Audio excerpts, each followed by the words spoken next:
This recording started. All right, we're rolling. June Eddingfield from Emory, Associate Director of Admissions. Thank you so much for doing this. I really, really appreciate it, and so do our Gauchos. So thank you very much. My pleasure, and good morning to you still. It's 2 o'clock here in the Southeast, so it's still morning for you. So thank you for joining us and letting me perhaps hijack some of your lunchtime. If I could get permission to share my screen, I do have some slides to sort of help guide my conversation. Yes, I'm so sorry. I don't know why It's okay. let me make you a co-host so we can. I usually we were so busy chatting beforehand. I forgot to do the administrative piece. So there you go. You should have shared capabilities now. Okay. All right. All right. Excellent. Okay. Do y'all see that Sure can. now? Okay. Okay, great. So again, my name is June Eddingfield. I'm the Associate Director for Admissions. And I always like to start my slide with this picture because there is a myth out there that we never get any snow. And I wanted you to know that there is evidence. We do actually get snow. It usually lasts less than 12 hours because the sun comes out the next day. But this particular slide, when this picture was taken, we had snow for a whole week, which was amazing. Not sure what that means to you Californians, but we do enjoy 4 seasons down here in Atlanta. Okay, so my focus today is basically just to share with you what I think are some key points about Emory.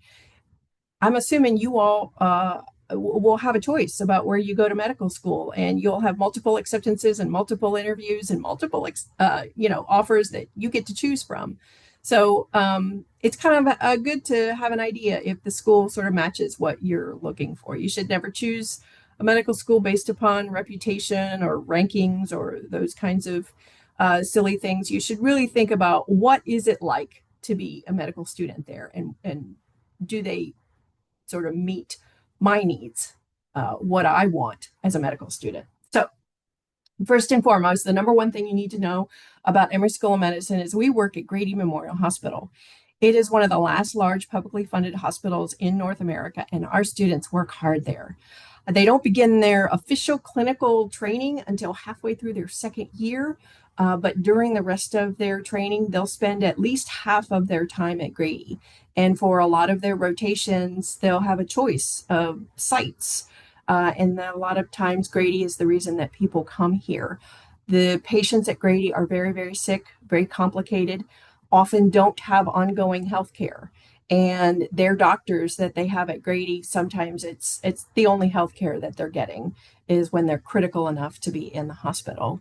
Largely indigent population. However, we do have people who travel from all over the Southeast to come get care at Grady. So it's not second-rate care by any means. And our students are actually rolling up their sleeves and taking care of the patients there. I hear stories all the time from our students that say they have just such a small caseload, if you will. Our students are generally assigned 3 or 4 patients. And that's amazing because the doctors have 30, 40, 50 or more patients. So the person who has the time to spend with their patients is the medical student. And patients all the time refer to the medical students as their doctor. We tell them, you're not a doctor, please correct them. But again, our students are the ones who have time to spend with the patients. They get to advocate for their patients. They usually assist them with services upon discharge.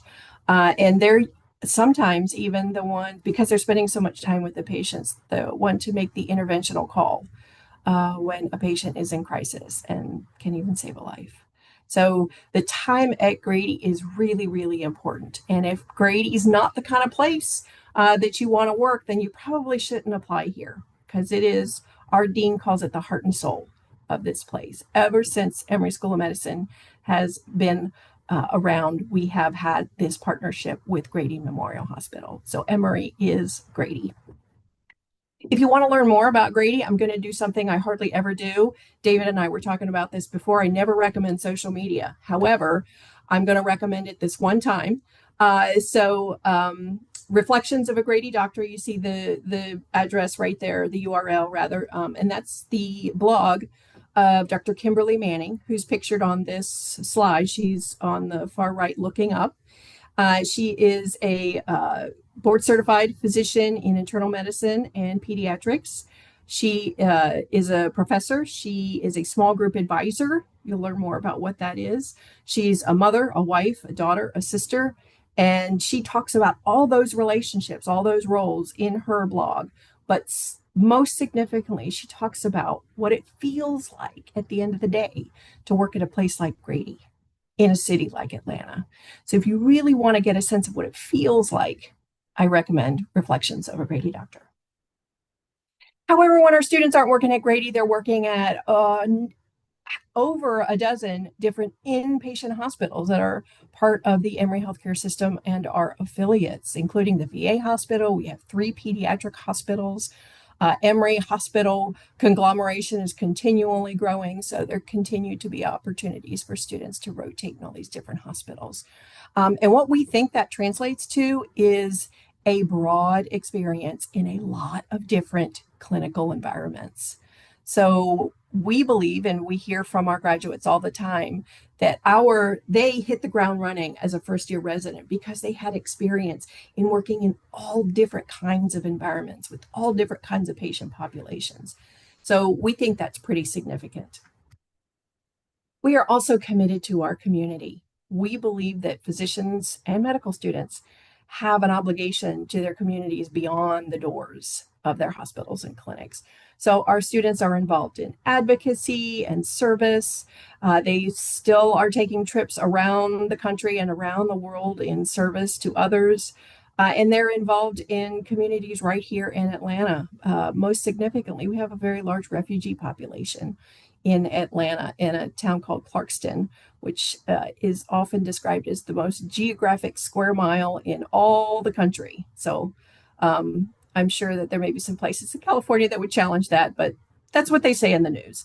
A large immigrant population, displaced folks, and we have a Clarkston Community Clinic that a lot of our students volunteer at. In fact, we have over 7 different student clinics where our students can volunteer to be in service of their community. We 3 years ago, we launched a Center for Holistic Student Success. We call it CHESS for short, CHSS. And because we had all of these different resources for our students and different folks were sort of managing them, but we thought they needed to come together under one center. So we have a dean for holistic student success, and she has a staff of 4, and they're growing. And you can see all of actually, this is just a sampling of some of the resources that they offer for wellness for students, mind, body, and spirit. That's sort of their theme. It's the whole student that they're there to support. June, can I just, while you had that previous slide up, Yeah. I have never seen this in any of the presentations that we've done with admissions folks. You have that under the middle column, the wellness support, you have financial literacy. We were talking about some policy stuff before we let students in. Obviously with the recent passage of the budget bill, there are, probably some implications for students and applicants. I don't know if that's the financial literacy angle. Can you talk a little bit about what that financial literacy piece does under the wellness support column there? Yes, absolutely. And thanks for picking up on that. We have partnered with an organization called Smart Path, and they offer one-on-one financial counseling, education for students, but we also have regular sessions, workshops, lunchtime talks, evening dinner time talks with our director of financial aid as well as a Smart Path representative, just to educate students on what it means to have so much educational debt. So it's more about how to manage your debt, how to manage your money. When students get closer to residency, what does it mean to buy a home? And some of those bigger financial obligations, how do I invest while I'm paying off student loans? So it's not necessarily scholarship or funding. It's meant to educate students about how to manage their debt, Got because it. most students come to us already with a lot of educational debt. Yeah. So Yeah. medical No, that's school great. can certainly add to that. I will mention that there was a class meeting yesterday to talk to our students about the national landscape.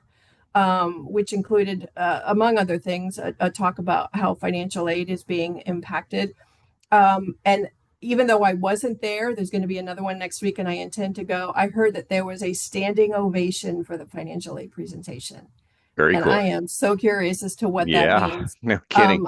I know our director of financial aid is an amazing, dynamic person. Her name is Maria Carthen. So I know a lot of it had to do, with her and how she relates to the students. But um, there is a plan to make sure that students are able to continue their medical education. That's fantastic. I love to hear that. And it's been Yeah. I know, a cause for concern for my applicants. I don't know. While I'm thinking of this though, are you noticing I had MSAR up before you jumped on the call with me, and it looks like last cycle at least you had maybe a little over 12,000 applicants. Are you seeing any difference, any, downward or shrinkage of your applicant pool, or are you kind of on pace for where you were last year? Pretty much on pace. Yeah. Where we were Okay. last year, slightly above, every year Interesting. it kind of Okay. teeters sort of around the same numbers. Yeah. And I think that a lot of that speaks to the average number of medical schools that applicants apply to. It's close to 20. Yeah. My And kids are even, applying to about 35 apiece oh, because of the oh my California. gosh. They want to go to school in California, but Yeah. California's the supply demand imbalance is a particularly problematic thing with California applicants. But yeah, Yeah. So I don't need to tell you guys to please apply for the MCAS fee waiver just in case. yeah. Now You've already been counseled to do that, but the last question about this slide I wanted to bring up, the mock interviews, that's for residency, I assume, when you're getting ready to, look for yes. match. Okay, great. Thank you. Yes. Yes. TS also supports all of our student affinity groups or our identity-based affinity groups, and this is the latest listing. And every year we have a new group that seems to form. So again, community is important, and our students support each other. And all of our affinity groups, of course, are open to all students, but our students support each other. So regardless of whether or not they identify with the identity of the named group, students are there to support them for social events and having fun and just getting together and being there for each other. We think that that's one of the most important skills for a physician is to support their colleagues physically and to be there for them. Our curriculum was redesigned back in 2007. We are undergoing a switch right now to change most of the preclinical training to be more of a problem-based curriculum, so less lecture, which I think is good news for everybody, and more problem-solving, team problem-solving, and working in groups on PBL. So the structure of the curriculum will not be changing. So the preclinical years, year and a half, I will share that part of the preclinical training includes clinical training. So we have a program called the Outpatient Clinical Experience, OPEX for short. And this is where every single student in the class has their very own OPEX assignment. This is a clinic somewhere on campus or in the Atlanta area where the student reports to work one afternoon every other week. They don't get paid, but they are part of the healthcare team. And that's where they're honing their clinical skills. That's where they're developing confidence to walk into an exam room and introduce themselves. They learn how to listen. Boy, what a skill that is for physicians to have. We teach compassion. We train compassion, working in teams to solve problems. Science is way too complicated these days for any one person to have all the answers. We need each other to deliver good healthcare for our patients. So we start in OPEX teaching that. Application of medical sciences is basically the core clerkships that everybody does. Discovery is 5 months set aside for scientific inquiry. Our students will have their very own research project. The phase is 5 months long, so the scope is usually pretty tight. But every year we have a half a dozen or more students who say, I think I want to dig deeper into this. And there is the option to extend discovery for a whole other year, tuition free. to continue the discovery phase project. Most people stick with the 5 months, but there's a group of students every year who extend that. So that is an option. And then translation of medical sciences is just kind of a really wordy way to say a typical M4 year. That's where you'll do things like emergency medicine and critical care. You'll have time for electives. A lot of students will do away rotations. And we really get into getting students ready for residency, applying for residency, interviewing for residency at that time. We finish with a capstone program, which brings everybody back into the classroom again for workshops and skill building geared towards the medical surgical specialty where they're going. By the time capstone happens, they've already matched. So they know where they're going. So they have courses geared towards their residency program. We also have a number of longitudinal learning classes that are intercalated. That's a great word, isn't it? Intercalated through all 4 years. So starting with foundations all the way up to the very end, even in capstone, we have programs in our longitudinal learning courses. I am very proud to say that we started medical school. We just started the class of 2029, finished their orientation, and every single day of orientation started with an hour of CBCT training. Up until now, CBCT training has been optional for students. They can sort of do it either as an intensive elective or they can do it in the evenings. Our dean leads this.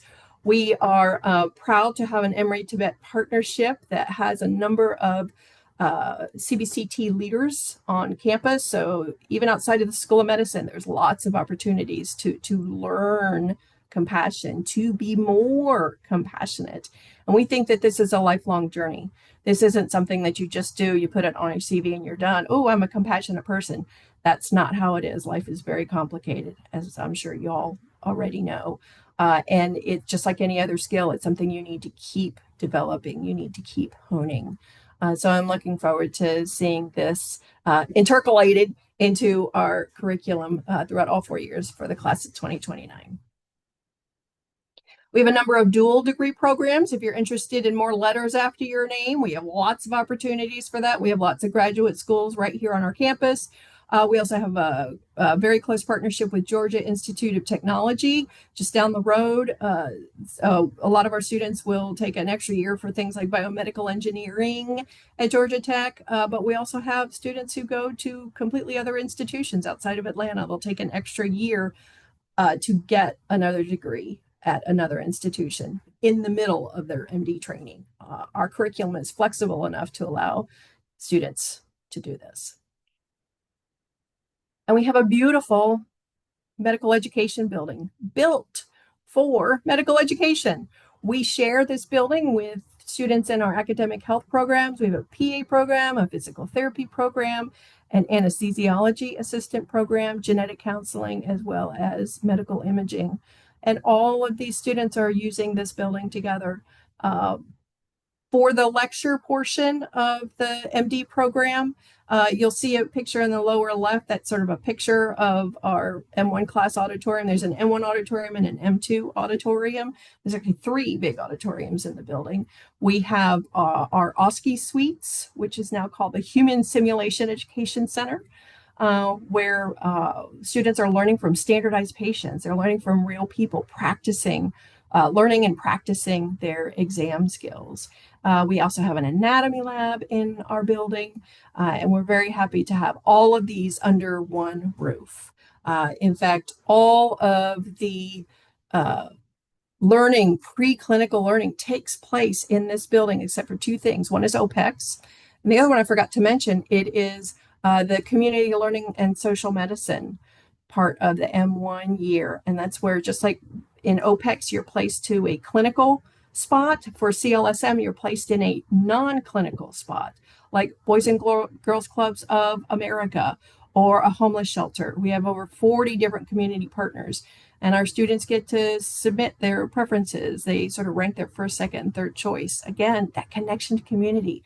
We think it's important that students find connection in the community beyond sort of the scope of healthcare and medicine. And in CLSM, our students, their project is to develop a program or a project that will improve the quality of life for members in that community. And I'm so happy to report that since we've instituted CLSM 5 years ago, some of those programs are still going on. I just got a message that my battery's running low. Let me check and make sure I'm plugged in here. Sorry about that.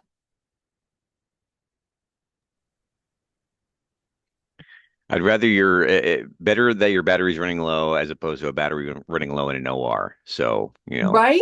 and Right? and this is a little this is a little lesson to, a reminder to students when they get that, if and when they get that interview invite.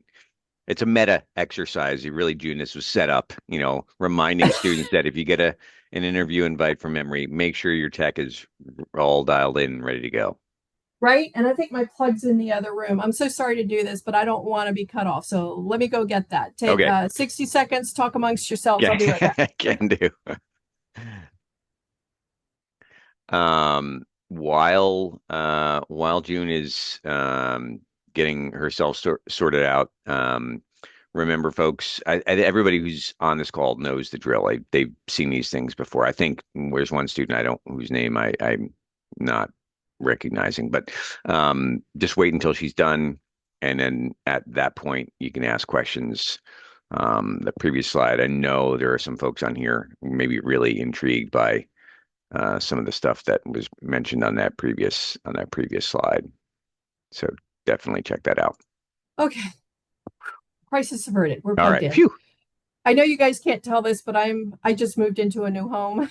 And so I have boxes and stuff packed behind me. So I'm slowly but surely getting my life back in order. So thank you for that quick little break. So, School of Medicine building built for medical students. Beautiful, beautiful space. I can't believe I get to work there every day. I sort of pinch myself. Such a beautiful building. So another foundation of our curriculum, of our 4-year curriculum, is our society and small group structure. So on day 1 of orientation, every student is assigned a small group. This is a group of 8 or 9 students, real small groups. And they have a faculty mentor, a small group advisor who will stay with them. That same small group, 8 or 9 students and a small group advisor, will work together for all 4 years. They'll do problem-based learning. They will talk about things like ethics and professionalism. They'll practice delivering bad news to a patient. Things that you can imagine are better learned in a small group. During the foundations phase, the first phase of the curriculum, our students meet at least 3 times a week with their small group. So these are pretty tight groups. And as you can see pictured in the upper left, that's one of our small groups at graduation. So we say from white coat to graduation, you are with your small group advisor hands you your white coat, and then 4 years later, hoods you at graduation. So we them as families. And that structure is one of the highlights, hallmarks, and we are not changing that. If you're still not sure if Emory's right for you, I invite you to take a look at our website. All medical schools, admissions officers spend a lot of time working not only on their admissions website, but checking out the website for the whole institution just to make sure that we're sharing the right message. Because medical schools don't have open houses or visit weekends like when you picked college, you can't just show up and get a tour. We're not set up for that. Plus, a lot of the learning is closed. It's not open for visitors. So you kind of have to do your shopping online. So please take a look at our website. There's a ton of great information. What I like to tell applicants, a good exercise when you're researching medical schools is spend 30 minutes on that website. Go down that rabbit hole. Turn the TV off.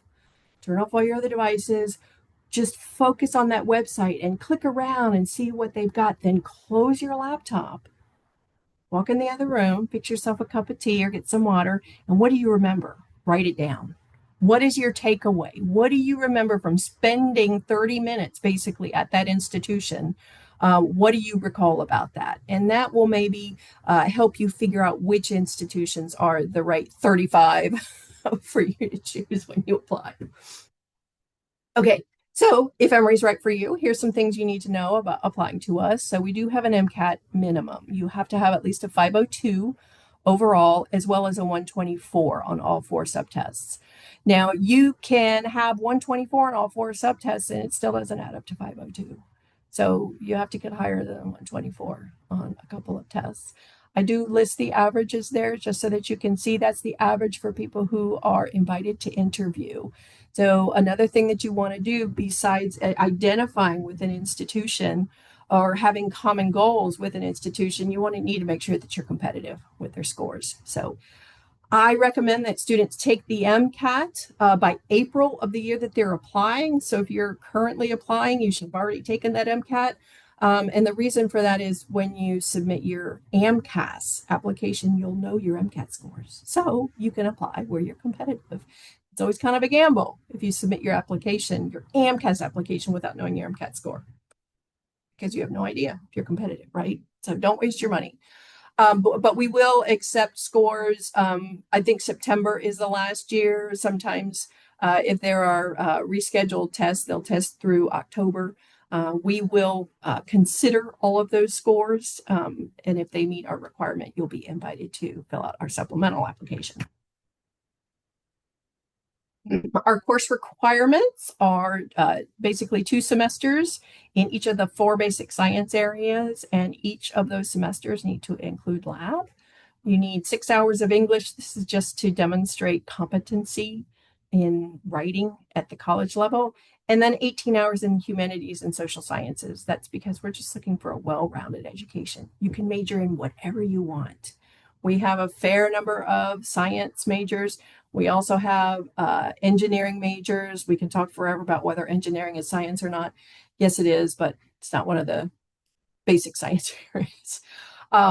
Engineering, dance, art, economics, poli-sci, whatever it is that you're interested in, you should major in that. Just as long as you meet the course requirements, you're good. We will accept AP, IB credit, and our average GPA is a 3.7 of those who are accepted. But we don't screen out for GPA. The only thing that we screen out for the supplemental is the MCAT.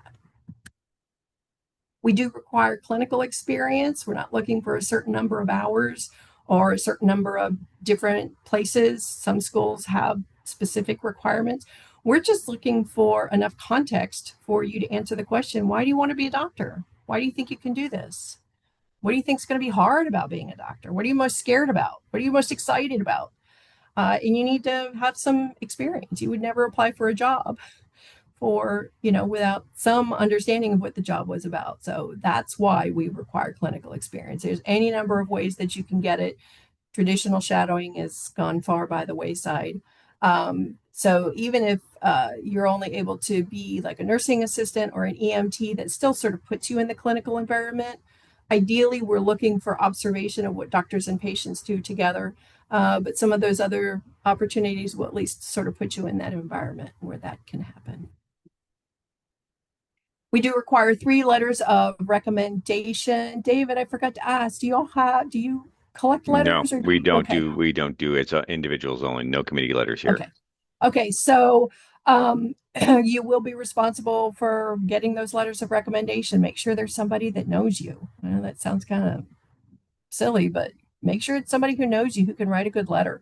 I recommend giving them your CV with your photo. Even if you TA'd for this person, live next door to them, and they know you, give them the information so that they can write you a good letter.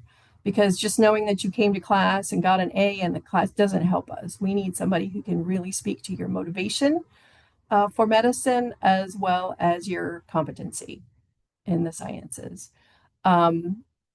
As far as timing goes, you really should have your letters of recommendation figured out by January. And it's a good idea to have at least ask for that by then. They can't send your letters to AMCAS until you've actually started. You can download like a cover letter once you've started. Some of you may already know this. If you haven't already started this process, please carefully read that information, because when you fill out the MCAS application, you should already have your letter writers lined up, and hopefully their letters already written. So all you have to do is tell them where to send the letters. So timing is really, really important with LORs.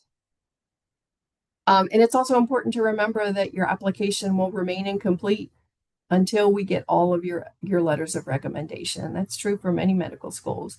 So we're not going to preview applications. Only complete applications get moved on for screening. So Do you have a don't max number of LORs? You say min three. Is there a max? we don't have a maximum. All the letters that you upload will be part of your file, but I'll Okay. tell you after 5 or 6, Yeah. Yeah. there's Sure. really not anything Yep. That new unique you're that learning. a Yeah. letter Yeah. writer can say about Sure. you. Yep. Our supplemental application fee is $120. If you got the AMCAS fee waiver, it will apply. You'll have to attach a photo. Please, please, please upload a professional photo. We get over 12,000 applications, and I will be very honest with you. When we open up that file and we see a photo of somebody on the beach with their friends, their arms around their friends, or at a bar with a bunch of empty glasses in front of them, yes, people put these in their application. We close that file and we go to the next person. So don't be passed over for something so silly. Everybody's got one of these. Stand in front of a plain wall be professional looking, at least shoulders above, hair neatly combed or pulled back. There you go. It's free. It's easy. Everybody can do it. Please don't get discarded for a silly reason like that. We have 5 essay questions. I think it's a 2 or a 500 word limit. I'm not even sure. They're not meant to be long. They're just meant to be short answer, a paragraph or two for each of these statements. If you're invited for an interview, you will be notified by email. Our interview season takes place September through February. We're getting ready to start our interview season so soon, very soon. I'm very excited. Everything's all done on Zoom still, and probably will be for the unforeseen future. We conduct our interviews semi-blind, which means the interviewers who will be meeting you have not read your application. The only thing that they'll have read ahead of time is your AMCAS essay or your narrative statement from AMCAS. So not that that's going to make or break the interview. Sometimes it just gives them a starting off point for a conversation. They will read your whole application after the interview. So please, when you're asked a question in the interview, don't feel like that's your opportunity to give your whole CV. It's not what we're doing. We're just trying to get to know you, which is why we wait to review the application till after. You'll have a one-on-one interview, which is like 20, 25 minutes. You know how that goes. And then we have our group interview. Sometimes people call it the 3-on-3. I don't like to call it that. It sounds like a battle. It is not a battle. You will be asked questions like, so tell me about your family, or tell me about where you're from, or tell me what brought you to medicine. It's not meant to be Jeopardy. It's not, nobody gets shipped off the island at the end of the group interview. It's really just meant to be a conversation among colleagues. So nobody is going to be mean to you. In fact, we will go out of our way to be very kind to you. So is that a third or fourth year who's going to be the med student on those panels? Yes, Yeah. yes, yes. A senior medical student, or sometimes students who are taking that extra year to get an MPH or whatever. They'll be on. So it's somebody who's completed all their core rotations, and is either an M4 or what we call an M3 plus. They're on their way to get to their M4 year, as well as 2 faculty members and then 3 applicants. That will last about 40 to 45 minutes. It'll go by super fast. And before you even have a chance to get nervous, if I'm not too late already, I will tell you that a lot of times people come out of that group interview saying, that was so much fun. I learned so much cool stuff about so-and-so or so-and-so. In fact, we've even, out of the group interview, we've had people that, come and do well and get accepted. Everybody from the group interview can be accepted. It's not an elimination. People who interview together, they get accepted, they come here, they're roommates. We've even had one marriage, no promises. The point being, the group interview is meant to be an enjoyable experience. What are we looking for? They're reading all these applications, interviewing all those folks. We're looking for folks like you. We're looking for folks who have a voice in their community. We're looking for people who are making a difference, big or small, in their communities, in their worlds. Resilient, resourceful. You don't see the word perfect anywhere there. We are not looking for perfect people. We are looking for humble human beings who, and we have this crazy idea, doctors should be interested in other people. So that's what we're looking for. Some important dates are AMCAS deadline is October 15th, but I sort of think if you're really interested in Emory, you should be applying way before October 15th. But if you, for whatever reason, need to take your MCAT later, we certainly understand that. But October 15th is the deadline. All your transcripts need to be sent to AMCAS, not us, AMCAS, 2 weeks later. The supplemental opens on or around July 1st, depending upon how 4th of July holiday affects everything. And then December 1st is the deadline. Again, you really, really, really should be submitting way before December 1st. I will share with you that by December 1st, our interview season is almost completely full. So while we will review your application, we may not have interview spots left for you at that time. So early equals on time, in case you haven't heard that. My students hear that from me ad nauseum, June. So Okay, yeah, good. you're not breaking It's a news true here. thing. Yeah. Okay, it's a true thing. I can vouch for it. And here is a snapshot of our first year class that just finished orientation, and they're now in week 3 of medical school. You can see they come from all different places, all different schools, including 5 from University of California, with 1 UC Santa Barbara student. And Gauchos, yes. yes. And we have an M2 there as well. Yes. I didn't even look up our other classes, Mm. but yes, we are happy to have Californians. We've got, I think, a record number. Oh, yeah, I put it on this 18 Californians in the class. So we love it when Californians want to come to our small little town. So we're happy to review your application. If you have questions about your application or about us, my team is here to answer your questions. They will give you the same answers I will. In fact, we trade off and they do these presentations for me. And we all work closely with our admissions committee. So we can give you answers to your questions. Our website also has a ton of information, as I mentioned before. And we are in the office every day. Not me right now because I just moved, but my team is in the office every day. We don't do a hybrid. We want to be a part of the community. We love it that students come into our office throughout all 4 years of medical school just to say hi. They tell us that that's sort of their home in the building. So we love working with our students, and we'd be happy to hear from you if you have any questions. With that, what are your questions?